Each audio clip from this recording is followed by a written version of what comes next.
তোমাদের সূর্য সকালবেলা পূর্ব আকাশে উঠে গোটা দুনিয়াটারে আলোকিত করে। আমার সূর্য মুহাম্মদ এশার নামাজের পরে আমার ঘরের ভেতরে যখন উকি দেয়, আমার পুরো ঘরটারে আলোকিত করে দেয় কে? এত সুন্দর চেহারা ছিল, ওনার চেহারার নূর দিয়ে হারানো সুই খুঁজে পেয়েছে বিশ্বনবীর স্ত্রীরা। চিল্লায় করে আল্লাহু আকবার। বিশ্বনবীর চেহারা সৌন্দর্যের সাথে কারো সৌন্দর্যের কোনো মিল হবে? No comparison with our beloved prophet Muhammad sallallahu alayhi wasallam. Whether it's the fitness, whether it's the appearance, whether it's the status, no comparison with our prophet. এটা ফিটনেসের দিক থেকে হোক, এটা চেহারার সৌন্দর্যের দিক থেকে হোক, এটা কণ্ঠস্বরের ঝংকারের দিক থেকে হোক, সম্মান আর মর্যাদার দিক থেকে হোক, আমার নবীর সম্মানের ধারে কাছেও সম্মান পৃথিবীর কারো হতে পারে না। চিল্লায় বলেন ঠিক কিনা? এজন্য আল্লাহ বললেন ওয়ারাফা'না লাকা যিকরাক, নবী আপনার সম্মান বাড়াতে বাড়াতে আমি আকাশচুম্বী করেছি। লোকজন সব যে বিশ্বনবীর দরবারে লাইন ধরেছে, হাজিরা সব বিশ্বনবীর কাছে যে চেহারা দেখেই কুপকার, বাকি জিনিস তো পরে। অনেকে আছে না, চেহারা দেখলেই মানুষ পাগল হয়ে যায়, আছে না নাই? চেহারা দেখেই পাগল, চেহারা দেখেই পাগল। তারপর তারা মিলাতে লাগলো। মিনার তাবুতে আবু জাহেলের কর্মীরা ঘোষণা দিয়েছিল এলাকায় মুহাম্মদ নামে পাগল এসেছে। তারা মিলায় দেখে না, এই মহামানব কোনদিন পাগল হতে পারে না, কারণ পাগলের চুলগুলো থাকে উস্কো খুস্কো। ঠিক কিনা? আমার নবী সাল্লাল্লাহু আলাইহি ওয়াসাল্লামের চুল উস্কো খুস্কো ছিল। কত সুন্দর চুল আঁচড়ে রাখতেন, জাইতুনের তেল দিতেন, আতর ঢেলে মাথার শীতের মধ্যে ঢেলে দিতেন, কপাল বেয়ে বেয়ে পড়তো, আর যেখানে সেজদা দিতেন সেজদার জায়গা আতরের ঘ্রাণে আমোদ হয়ে যেত। হাতের তালুতে পারফিউম মাখতেন, আর মানুষের সাথে মুসাফা করলে যার সাথে মুসাফা তার হাতের সাথে নবীর ব্যবহৃত পারফিউমের ঘ্রাণ ছুটে যেত। এত পরিচ্ছন্ন ছিলেন। তারা বিশ্বনবীর চেহারার সাথে আবু জাহেলের বক্তব্যের মিল খুঁজে পায় না। তারা বলে না, এই লোক কখনো পাগল হতে পারে না। পাগলের চুল থাকে উস্কো খুস্কো, জামা থাকে ছিঁড়া ফাড়া, গায়ের মধ্যে থাকে ময়লা।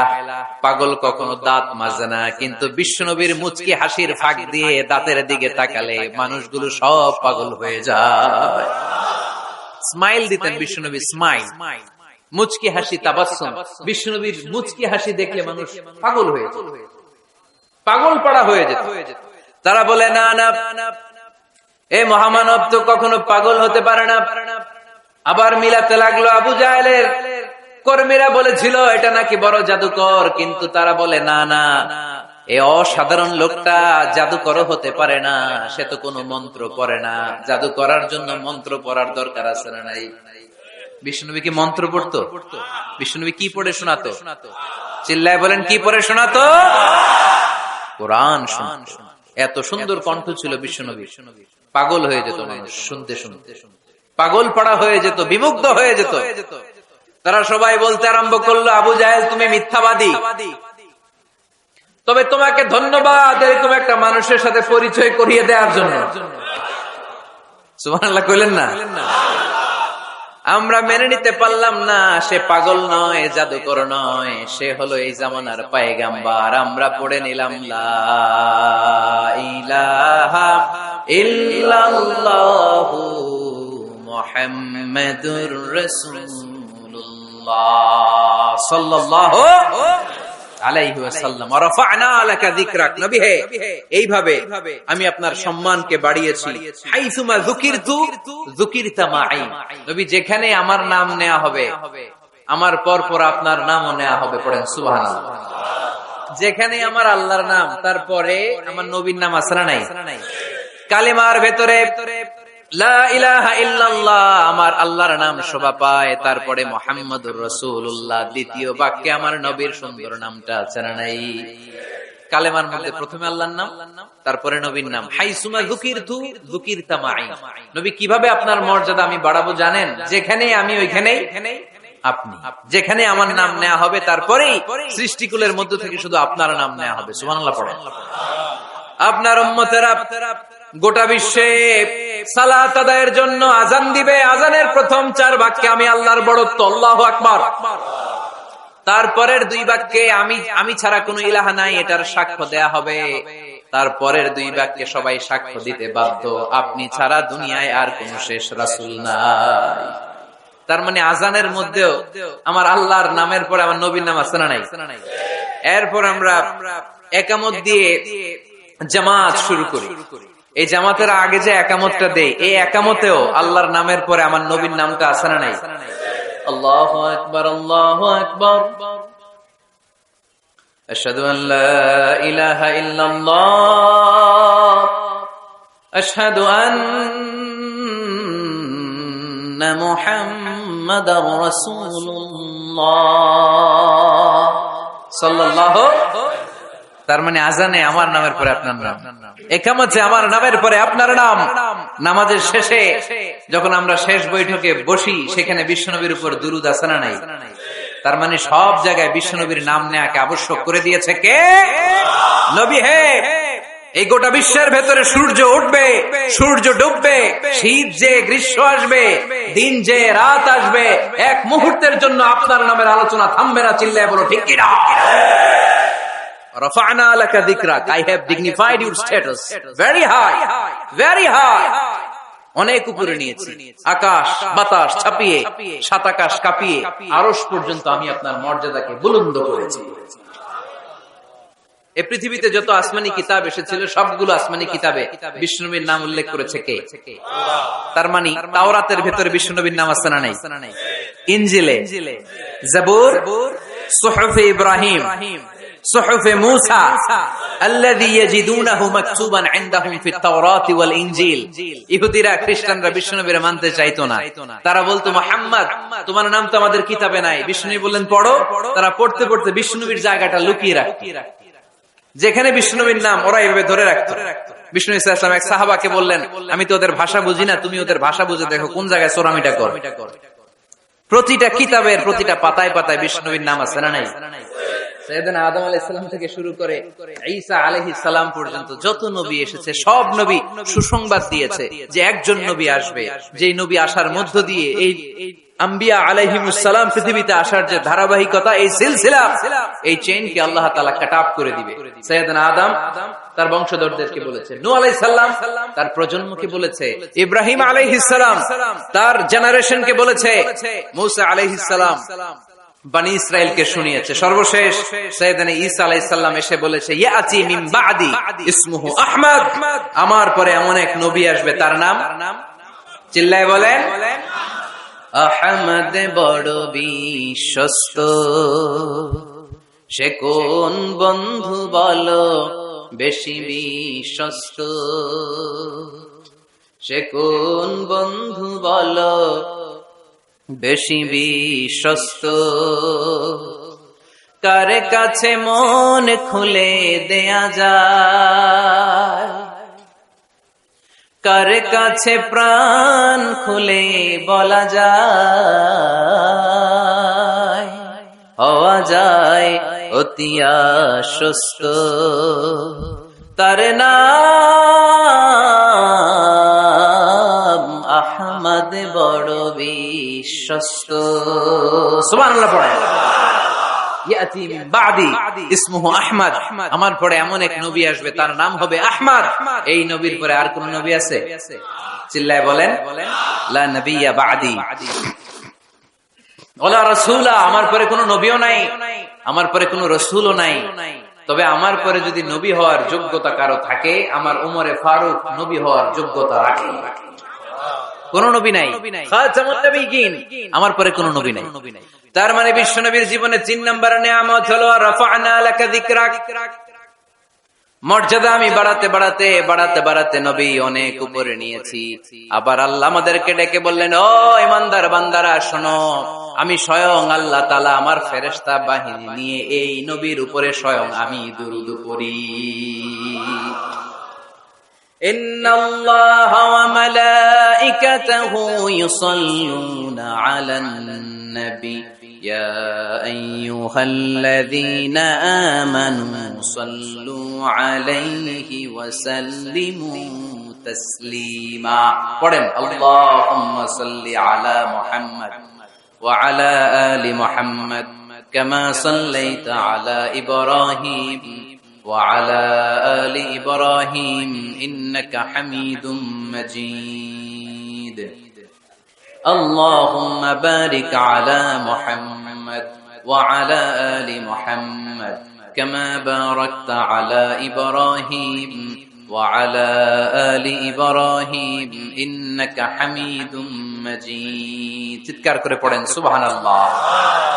এমন নবী যে নবীর উপর আল্লাহ নিজেই দরুদ পড়ে, ফেরেশতারা পড়ে, এজন্য আমাদের পড়ার দরকার আছে না নাই?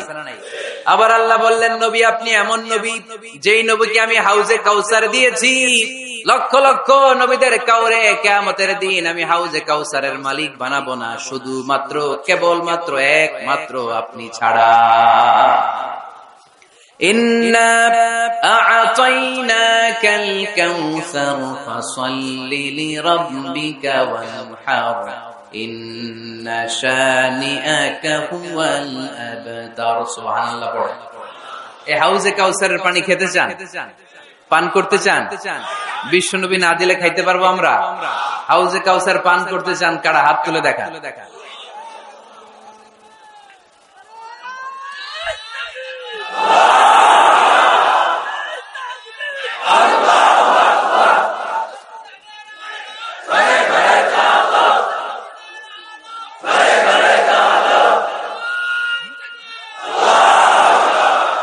আহলা মিনাল আসাল, হাউজে কাউসারের পানি মধুর চেয়েও মিষ্টি। আবরাদু মিনাস সালজ, বরফের চাইতেও ঠান্ডা।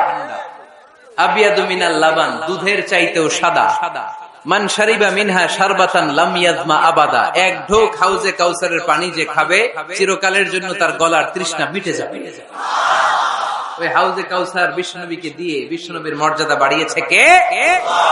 আবার আল্লাহ বললেন নবী পৃথিবীর অনেক নবীকে আমি নৈতিক বিজয় দান করেছি, কিন্তু সবাইকে আমি রাজনৈতিক বিজয় দান করি নাই। আপনাকে আমি এমন নবী করে দুনিয়ার বুকে পাঠিয়েছি, আপনাকে আমি নৈতিক বিজয় দান করেছি, পাশাপাশি রাজনৈতিক বিজয় দান করেছি। সুবহানাল্লাহ। বিশ্বনবী একাধারে যেমনি মসজিদে নববীর ইমাম ছিলেন, পাশাপাশি মদিনার রাষ্ট্রের প্রেসিডেন্ট ছিলেন, ঠিক কিনা? তার মানে ইমাম বা নেতা এমন হওয়া দরকার যে নামাজও পড়াতে পারে আবার সমাজও শাসন করতে পারে, ঠিক কিনা? এমন নেতার দরকার আছে না নাই? এজন্য বিশ্বনবী বললেন রব্বি আদখিলনি মুদখালা সিদকিন ওয়া আখরিজনি মুখরাজা সিদকিন ওয়াজআলনি মিন লাদুনকা সুলতানান নাসীরা। ও আল্লাহ আপনি আমারে সত্যতার সাথে মক্কায় রাখেন, বের করলেও সত্যতার সাথে বের করেন, আর আপনি আমাকে বিজয়ী শক্তি দান করেন। বিজয়ী শক্তি, রাজনৈতিক শক্তি বিশ্বনবী আল্লাহ তাআলার কাছ থেকে দোয়া করে চেয়ে নিয়েছেন। চিল্লায় বলেন ঠিক কিনা? রাজনৈতিক শক্তির দরকার আছে না নাই? দরকার আছে? তা আস্তে করে বললেন কেন? রাজনৈতিক শক্তি থাকার দরকার আছে না নাই? দেখেন বাংলাদেশ সৃষ্টি হয়েছে কত সালে বলেন? কত সাল? বাংলাদেশের বার্থডে কবে? 1971। এই 71 সালের পর থেকে আমাদের বাংলাদেশে সুদ আছে না নাই? কিন্তু সুদের বিরুদ্ধে ওয়াজ আছে না নাই? আলেম ওলামারা আজীবন সুদের বিরুদ্ধে ওয়াজ করছে। আমরা ওয়াজ আগে করতাম, এখন করতেছি, সামনেও করব, মাগার সুদ মরবে না। এর কারণ যেটা আইন করে প্রণয়ন করা হয় ওইটা ওয়াজ করে মারা যায় না, ওইটারে আইন করে নষ্ট করতে হয়। চিল্লায় বলেন ঠিক কিনা? আমি সারা জীবন সুদের বিরুদ্ধে ওয়াজ করলে সুদ যাবে না, কিন্তু দেশনেত্রী মাননীয় প্রধানমন্ত্রী যদি কালকে ঘোষণা দেয় বাংলাদেশের কোন ব্যাংকে ব্যাংকিং ফিনান্সিয়াল ট্রানজাকশনে কোনো সুদ চলবে না, তার পরের দিন থেকে বাংলাদেশে কোনো সুদ থাকবে না। চিল্লায় বলেন ঠিক কিনা? এজন্য সাইয়েদনা ওমর ফারুক বলতেন ইন্নাল্লাহা লা ইয়াযাউ বিল কুরআন মা ইয়াযাউ বিস সুলতান। আল্লাহ মাঝে মাঝে ক্ষমতার মাধ্যমে এমন কিছু করে যেটা আল্লাহ কোরআনের মাধ্যমেও করে না। চিল্লায় বলেন ঠিক কিনা? কালকে যদি ঘোষণা হয়ে যায় 5 ওয়াক্ত নামাজ যদি না পড়া হয় 5 বেত। কয় বেত? চেয়ারম্যান না পড়লে চেয়ারম্যানের পিছনে 5 বেত, এমপি না পড়লে এমপির পিছনে 5 বেত। কথা বলেন? মাননীয় প্রধানমন্ত্রী যদি এটা ঘোষণা দিয়ে দেয় যে কালকে থেকে নামাজ না পড়লে 5 বেত, এটা সবার জন্য এই আইন। একটা বেনামাজি খুঁজে পাওয়া যাবে? সব কই দৌড়াবে মসজিদে, অজু থাকলেও দৌড়, না থাকলেও দৌড়। কারণ মায়ের উপরে কোন ওষুধ আছে? কথা বলেন? কারণ মায়ের ভিটামিন আছে। মায়ের কি আছে? এজন্য ইন্নাল্লাহা লা ইয়াযআউ বিল কুরআন মা ইয়াযআউ বিস সুলতান, মাঝে মাঝে আল্লাহ ক্ষমতা দিয়ে এমন কিছু করে যেটা মাঝে মাঝে আল্লাহ কোরআন দিয়েও করে না।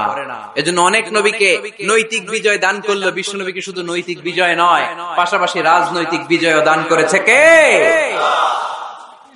তিনটা নিয়ামতের ঘোষণা দিয়ে আল্লাহ বললেন, আলাম নাশরাহ লাকা সাদরাকা ওয়া ওয়াদা'না আনকা বিজরাক আল্লাযী আনকাদা যাহরাক ওয়া রাফা'না লাকা যিকরাক। পড়েন সুবহানাল্লাহ। নবী হে, আপনার মর্যাদা আমি অনেক বাড়িয়েছি।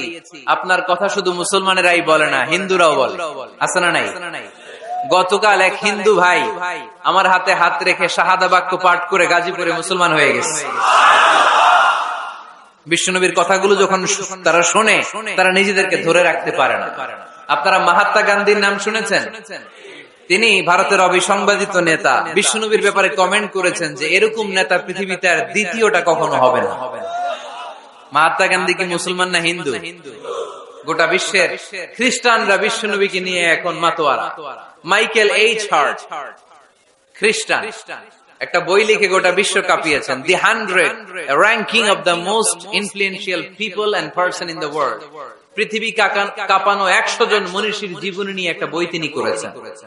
এই 100 জন মনীষীর জীবনীর মধ্যে যাকে নাম্বার 1 তিনি করেছেন, তিনি হচ্ছেন আমার নবী, আপনার নবী, প্যারা নবী, বিশ্ব নবী মুহাম্মদুর রাসূলুল্লাহ সাল্লাল্লাহু আলাইহি ওয়াসাল্লাম। মাইকেল এইচ হার্ট কি মুসলমান? সে একজন খ্রিস্টান। তার মানে ওয়া রাফা'না লাকা যিকরাক, বিশ্বনবীর সম্মান শুধু আমাদের মুখ দিয়ে প্রচারিত হয় না, ইহুদি, খ্রিস্টান, বৌদ্ধদের মাধ্যমেও বিশ্বনবীর সম্মানকে বাড়িয়ে দিচ্ছে কে? I have studied him, the wonderful man, in my opinion, far from being antichrist, and he must be called the savior of humanity. খ্রিস্টানরা বলছে আমরা এই মুহাম্মাদের জীবনী গবেষণা করে পড়েছি, তাকে খ্রিস্টান বিরোধী বলা তো দূরের কথা, তাকে মানবতার ত্রাণকর্তা বলতে হবে। তিনি গোটা বিশ্বের জন্য সুপারম্যান হয়ে পৃথিবীতে এসেছে। As a father, as a teacher, as a lawgiver, as a lawmaker, Muhammad is the superman of the world. স্বামী হিসেবে, পিতা হিসেবে, নেতা হিসেবে, নবী হিসেবে মুহাম্মদ ইসলাম সাধারণ কোন মানুষ নয়, তিনি গোটা বিশ্বের জন্য সুপারম্যান হয়ে পৃথিবীতে আগমন করেছে। ওয়ারাফা'না লাকা যিকরাক। নবী, দুশ্চিন্তা করবেন না, টেনশন করবেন না, আমি আপনার সম্মানকে বাড়িয়ে দেব। এই তিনটা নিয়ামতের বর্ণনা সূরা ইনশিরাহের ভিতরে বর্ণনা করলেন কে? এরপরে রাব্বুল আলামিন বিশ্বনবীকে নিয়ামতের বর্ণনার ঘটনা শুনিয়ে বিশ্বনবীকে সান্ত্বনা বাণী শোনাচ্ছেন আর পড়ছেন, ফা ইন্না মা'আল উসরি ইউসরান, ইন্না মা'আল উসরি ইউসরা। নবী গো, নিশ্চয়ই কষ্টের পরে আছে আনন্দ, দুঃখের পরেই আছে সুখ। সুবহানাল্লাহ। কষ্টের পরে আনন্দ, দুঃখের পরে। The struggle isn't permanent in our life. দুঃখ কষ্ট এটা আমাদের জীবনে পার্মানেন্ট না, এটা সাময়িক। আচ্ছা, আওয়াজ করে উত্তর দেন তো, এক বছরে কয়দিন আপনাদের ফরিদপুরে? কয়দিন? 365 দিন। গত 365 দিনে না খেয়েছিলেন কয়দিন? 20 দিন, 30 দিন। তার মানে অল্প কিছুদিন না খেয়েছিলাম, সারা বছরই খেয়েছিলাম, ঠিক কিনা? আচ্ছা, তো 365 দিনে অসুস্থ ছিলেন কয়দিন? 4-5 দিন, কিংবা 20 দিন, কিংবা 1 মাস, কিংবা 56 দিন, কিংবা 65 দিন। তার মানে বাকি 300 দিন আরামে ছিলাম কি ছিলাম না? তার মানে আমাদের জীবনে দুঃখ বেশি না আনন্দ বেশি? সুখ বেশি না কষ্ট বেশি? এজন্য আল্লাহ বললেন, খবরদার, মুমিন কখনো হেরে যায় না, মুমিনের হারাবার কিছু নাই। মুমিনের জীবনে যদি আনন্দ আসে, মুমিন শুকরিয়া করে, শুকরিয়া করলে সওয়াব আছে না নাই? আর মুমিনের জীবনে যদি দুঃখ আসে, মুমিন সবর করে, ধৈর্য ধরে, ধৈর্যেও সওয়াব আছে না নাই? তাহলে আমাদের সব দিক দিয়েই চলা। আনন্দের দিনগুলোতে শুকরিয়া করব, আর দুঃখের দিনগুলোতে ধৈর্য ধরবো, দুইটার মধ্যে সওয়াব আছে না নাই?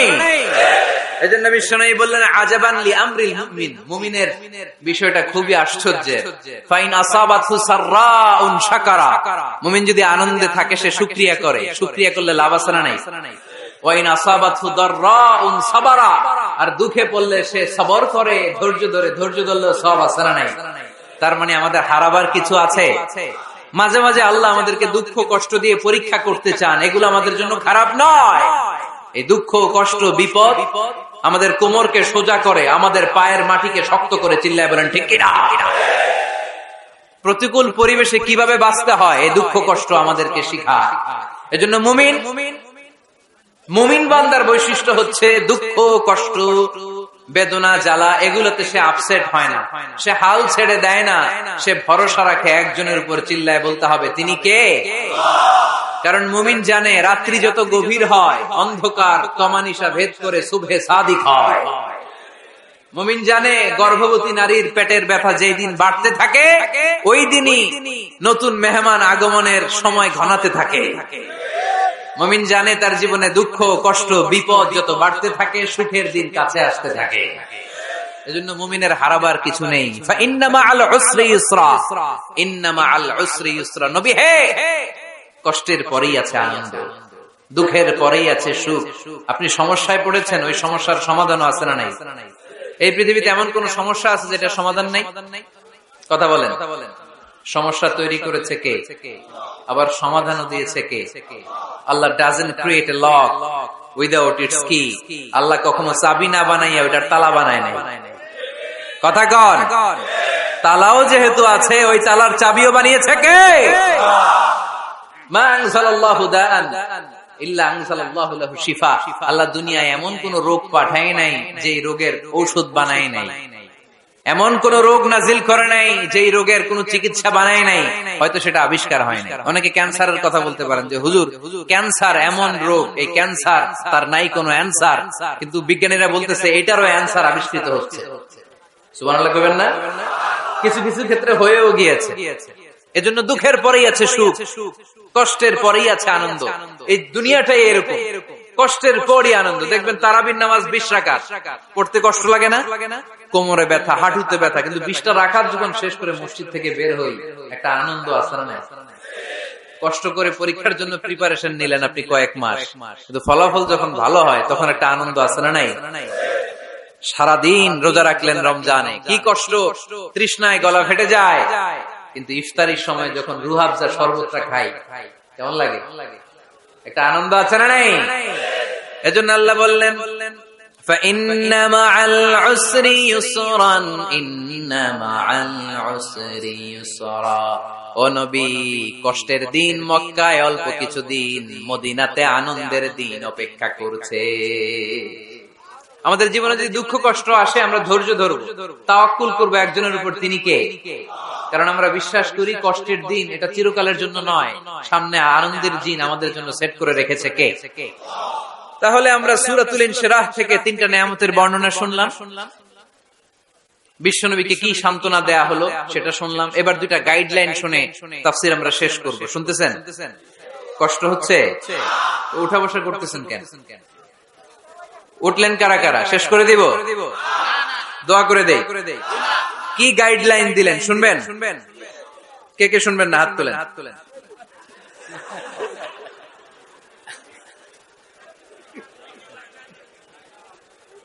কষ্ট হইতেছে? গরম লাগতেছে না? আমিও ঘামতেছি আপনাদের সাথে সাথে। অনেক গ্যাদারিং হয়ে গেছে। আসেন আল্লাহর নামে 3টা তাকবীর দেই, তারপর কোন 2টা গাইডলাইন তিনি বিশ্বনবীকে দিলেন ওই নির্দেশনা বাণীটুকু শুনে আজকে আমরা বিদায় নেব। আওয়াজ করে পড়তে হবে লিল্লাহে তাকবীর, লিল্লাহে তাকবীর, লিল্লাহে তাকবীর। গাইডলাইন নাম্বার 1, ফাইদা ফারাগতা ফানসাব। নবী আপনি যখন অবসর হন আপনি ইবাদতে মশগুল হন। ফানসাব ফিল ইবাদা, তাফসীর ইবনে কাসিরে এসেছে আপনি ইবাদতে মশগুল হন যখন আপনি অবসর পান। অবসর আল্লাহর দেয়া বড় নেয়ামত, এটা বিশ্বাস করেন? অবসর কিন্তু নেয়ামত। আমরা অনেকেই অবসর সময়কে কাজে লাগাই না, কিন্তু অবসর চলে যাওয়ার পরে যখন ব্যস্ত হয়ে পড়ি তখন বলি হায় রে, অবসরটা যদি কাজে লাগাইতাম। পরীক্ষার পরে 3 মাস ছুটি ছিল, এই 3 মাস অবসরে যদি পড়তাম তাইলে তো আজকে ভার্সিটিতে চান্স পেয়ে যেতাম, ঠিক কিনা? এজন্য বিশ্বনবীর আল্লাহ বললেন নবী ফাইদা ফারাগতা ফানসাব ওয়া ইলা রাব্বিকা ফারগাব। মাদানী জীবনে, মাক্কি জীবনে, দাওয়াতি কার্যক্রমের পরে, রাষ্ট্রীয় কার্যক্রমের পরে যখনই আপনি অবসর পাবেন, তখনই আপনি ইবাদত করেন, তখনই বেশি বেশি আল্লাহর কাছে দোয়া করে। দোয়াটা খুব শক্তিশালী, কিন্তু আমরা অনেকে জানি না কি করে দোয়া করতে হয়। সিনসিয়ার দোয়া ইজ লাইক এ মিসাইল। আপনারা প্রায় পত্রিকায় শুনবেন আমেরিকা অমুক দেশে মিসাইল হামলা করেছে, শুনছেন? মিসাইল হামলা এমন হামলা, কত সেন্টিমিটার বেগে যে কোন জায়গায় অ্যাটাক করবে, যেখানে মারার কথা ওখানে পড়বে। ঠিক দোয়াটা হচ্ছে মিসাইলের মতো। আপনি যদি দোয়ার মতো দোয়া করতে জানেন, ওই দোয়াটাও জায়গা মতো যে ভেদ করবে। চিল্লায় এখন ঠিক কিনা? কিন্তু আমরা দোয়া করতে জানি না, কি করে দোয়া করতে হয় এটা জানি না। বিশ্বনবীকে আল্লাহ বললেন, নবী ফাইদা ফারাগতা ফানসাব, যখন আপনি অবসর হবেন তখন আপনি দোয়া করেন, আল্লাহর কাছে চান। বেশি বেশি চাইলে খুশি হয় কে? তার মানে প্রথম ঘোষণা হলো ফাইদা ফারাগতা ফানসাব। প্রথম নির্দেশনা হলো নবী, যখনই আপনি অবসর পাবেন ইবাদত করবেন এবং দোয়া করবেন, বেশি বেশি আল্লাহর কাছে চাইবেন। 2 নাম্বার দিক নির্দেশনা হলো ওয়া ইলা রাব্বিকা ফারগাব, সব সময় আপনি আপনার আল্লাহর দিকে মনোনিবেশ করবেন। বিপদে পড়লে ডাকবো কারে? আমাদের অসুস্থতাকে সুস্থতায় পরিণত করে দিতে পারে কে? চাকরির জন্য পাগল পারা, চাকরি নাই, চাকরির ব্যবস্থা করে দিতে পারে কে? বিদেশে যেতে মনে চায়, পাসপোর্ট দিয়ে রেখেছি, ভিসা নাই, ভিসা লাগাই দিতে পারে কে? কিন্তু আমরা দুঃখ, কষ্ট, বেদনা কিছু একটা হইলেই সবার আগে আল্লাহরে শেয়ার করার আগে ফেসবুকে শেয়ার মেরে দেয়। আছে না নাই? আপনাদের ফেসবুক অ্যাকাউন্ট আছে নাকি? কার কার আছে দেখি?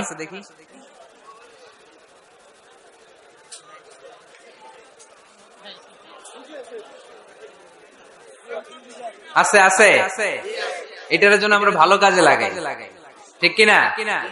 আপনি চাইলেই এমন ভাবে ফেসবুক ফ্রেন্ড লিস্ট করতে পারেন যারা ভালো ভালো জিনিস শেয়ার করে, যারা মোটিভেশনাল জিনিস শেয়ার করে, ইসলামের পক্ষে কথা বলে। আপনার এক একটা শেয়ারে অনেকের জীবন বেঁচে যেতে পারে, ঠিক কিনা?